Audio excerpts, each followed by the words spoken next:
Somos el grupo Los Nueve Escritores y pertenecemos al tercero pase secundaria del Colegio Ser Querubina. Y bajo la guía de la docente Dalia Zapata, vamos a narrar una novela corta basada en la época del terrorismo del Perú. Nuestra novela titulada En tiempos de caos. Esta es una novela que data en los años 1980 y 2000, época que se vivió con miedo, dolor, pobreza y ruptura social, afectando a todo el país negativamente. Esta historia nos habla sobre las dificultades que vivieron las familias peruanas, profundizando ámbitos como el económico y social de una manera empática. El personaje principal es Andrea, una madre protectora y dedicada que hace todo lo que está en sus manos para sacar a su familia adelante, en tiempos difíciles, donde afronta las emociones y sufrimiento de su familia. Es una mujer de estatura media, piel trigueña y cabello lacio y sedoso, que adorna su serio rostro. A continuación, empezaremos a narrar nuestra novela corta. El 17 de mayo de 1980, en el Perú, una familia que vivía en un lugar oscuro y olvidado llamado San Juan del Lurigancho observaba las noticias con gran miedo y bastante desesperación por lo que podría pasar en el Perú. Los padres tuvieron que apagar la televisión para que sus hijos no escucharan la terrible noticia, mientras que la madre estaba con una mirada desoladora y preocupada, y el papá con un temor intenso. Después se empezaron a alistar para ir al colegio. Una vez listos, emprendieron su camino. Durante el transcurso, Carlos se dio cuenta que las calles estaban agitadas y que habían bastantes policías. Para no preocupar a sus hijos, decidió conservar la calma. Los policías anunciaban que las calles eran peligrosas y que a lo mejor sería quedarse en casa. El papá se vio preocupado. Carlos teme un poco, pero de igual manera tenía que llevar a los niños al colegio e ir al trabajo para mantener a su familia. De repente, a unos 50 metros, hubo un ruido ensordecedor. Se veía personas corriendo y gritando. Había explotado un coche bomba que causó muchos daños, a lo que Carlos, al ver que afuera era muy peligroso, se acordó de Andrea, quien iba al mercado todos los días a comprar ingredientes para el almuerzo y cena. Así que preocupado, agarró sus cosas y se fue a verla. Cuando llegó, se dio cuenta que gracias a Dios no le había pasado nada a Andrea, pero por su cabeza pasaban muchas dudas y temores. ¿Y si Andrea hubiera estado cerca de la explosión? ¿Y si le hubiera perdido para siempre? ¿Cómo explicaría esto a mis hijos? ¿Qué haría ella sin mi compañera, sin el pilar de mi familia? Todas esas dudas le invadieron de golpe.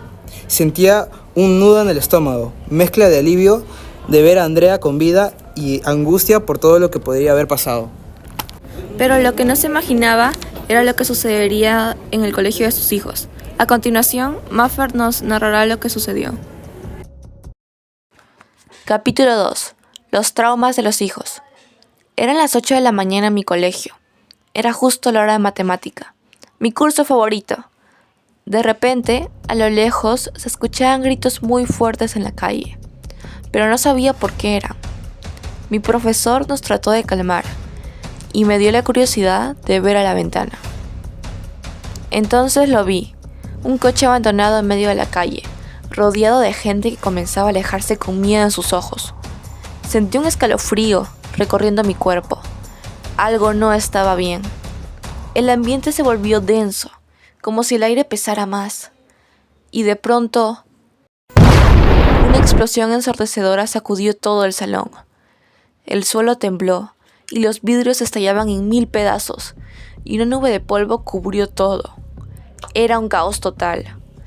Desesperada, fui corriendo a ver cómo estaban Eduardo y Carmen. Cuando entré al salón, vi demasiados niños muertos. Rápidamente me puse a buscar a mis hermanos, hasta que escuché «¡Maffer!» y los encontré entre los escombros, y con la ayuda de mi amiga Camila, que estaba corriendo por todos los salones, logramos encontrarlos. Y poco después llegaron nuestros padres y nos llevaron de inmediato a casa, por lo que pasó ese día los marcó para siempre. Porque ser un niño alegre y juguetón, se convirtió en alguien callado, con una mirada vacía y un carácter irritable. No podía concentrarse en la escuela, se metía en peleas con otros niños, y por las noches solía despertar gritando el nombre de Santiago, su mejor amigo que murió en una explosión. Decía cosas inquietantes como: yo sueño con mis amigos muertos, me molestan en mis pesadillas, siento que me abrazan y veo muchas cabezas flotantes. A veces se tapaba los oídos, como si escuchara ruidos que ya no estaban. Se quedaba mirando al vacío por minutos, sin moverse, y cuando le hablábamos parecía que no se escuchaba hablar en voz alta como antes. Tenía rabietas de la nada, y si alguien decía el nombre Santiago, se ponía a llorar y salía corriendo. Una vez se encerró en el baño del colegio y no quiso salir en toda la mañana. Sus dibujos ya no eran coloridos, ahora solo eran sombras, explosiones y personas sin rostro. Carmen también sufría. Aunque su cuerpo no fue tan afectado, su mente quedó llena de miedo de que pudiera explotar un coche o que pudiera morir alguien. Por ese motivo, mi hermana no podía ser una niña normal que pudiera salir a jugar al parque, aunque mi mamá la obligaba. Ella encontraba una manera de escaparse por terror a los niños que los veía como cadáveres, como los vio ese día. A veces en las tardes gritaba sin que nadie la tocara, porque recordaba esos momentos de la explosión. Igualmente lo hacía. En el colegio gritaba y lloraba porque las ventanas le hacían recordar los pedazos de vidrio incrustados en sus amigos. Durante los recreos se escondía temblando de miedo debajo de las escaleras o en los baños. Pasaba horas sin asistir a clase. Todo eso la perjudicaba en sus notas. Además, en los recreos, cuando alguien corría cerca de ella, Carmen se cubría la cabeza con los brazos, como esperando otra explosión. Por eso la psicóloga del colegio dijo que tenía un trauma severo, pero que no podían atenderla bien porque no tenían presupuesto. Mamá, viendo todo esto, decidió actuar. No teníamos plata, apenas alcanzaba para el arroz y el pan del día, pero ella no se rindió. Con el corazón roto, armó sus propios planes y con lo poquito que tenía, pudo ayudarlos. Andrea ideó un plan. Cada vez que Eduardo tenía una pesadilla, mamá se sentaba con él en la madrugada a escribir lo que había soñado para que pudiera sacar sus miedos. También le enseñó a contar hasta 10 cuando sentía que iba a estallar y cada vez que lo controlaba su enojo le daba un solo.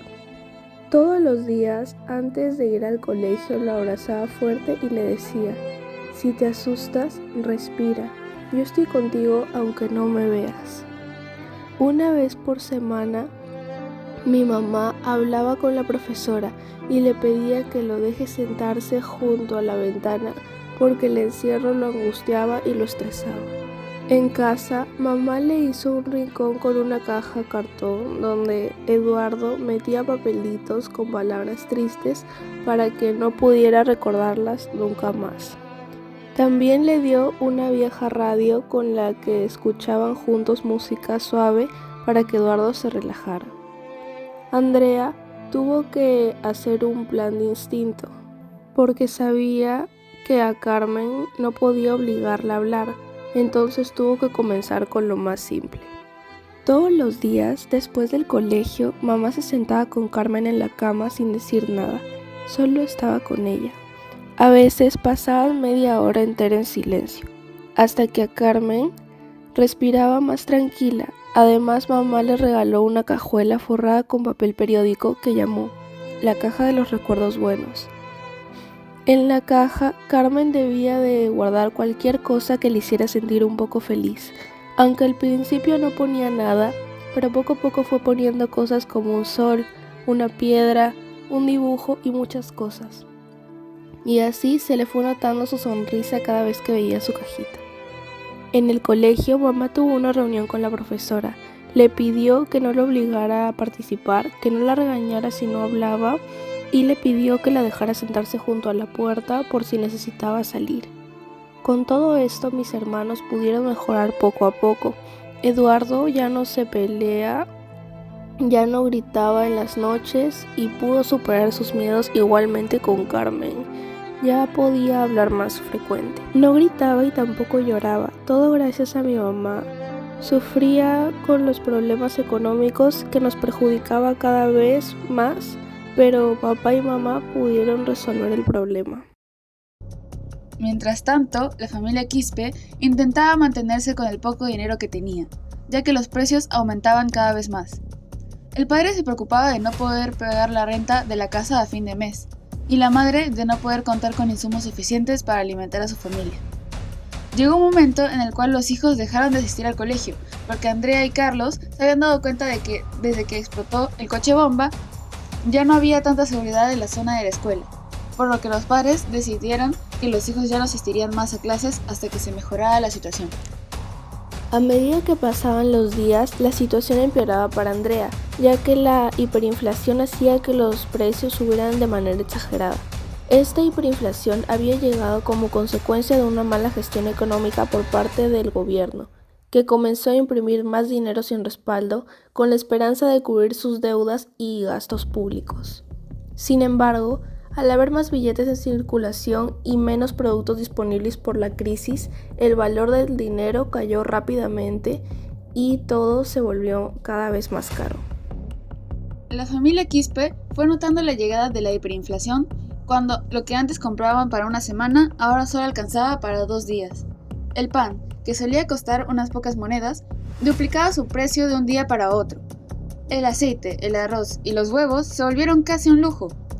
Además, cada vez que iban al mercado encontraban menos productos en los estantes y muchos comerciantes solo aceptaban pagos en dólares o hacían largas colas para conseguir mercadería.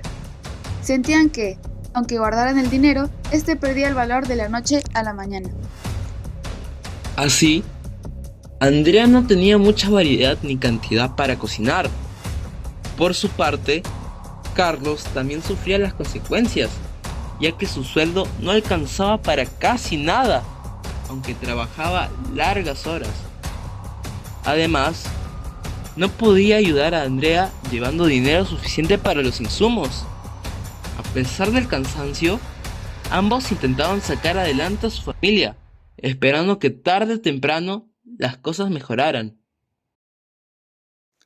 A pesar de todos los traumas que tuvo que pasar la familia, como la crisis económica, el hambre, el miedo constante por la inseguridad, la pérdida de la escuela para los niños y la angustia diaria por no saber si al día siguiente habría algo que comer, este fue sin duda uno de los peores momentos de sus vidas. Eran las 8 p.m. en San Juan del Lurigancho y de repente un fuerte estallido sacudió el ambiente.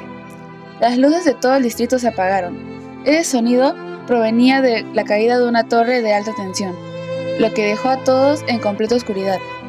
Carlos, preocupado, decidió salir a investigar lo que había ocurrido y fue acompañado por su amigo Juan. Ambos caminaron con cautela, sin imaginar lo que les esperaba.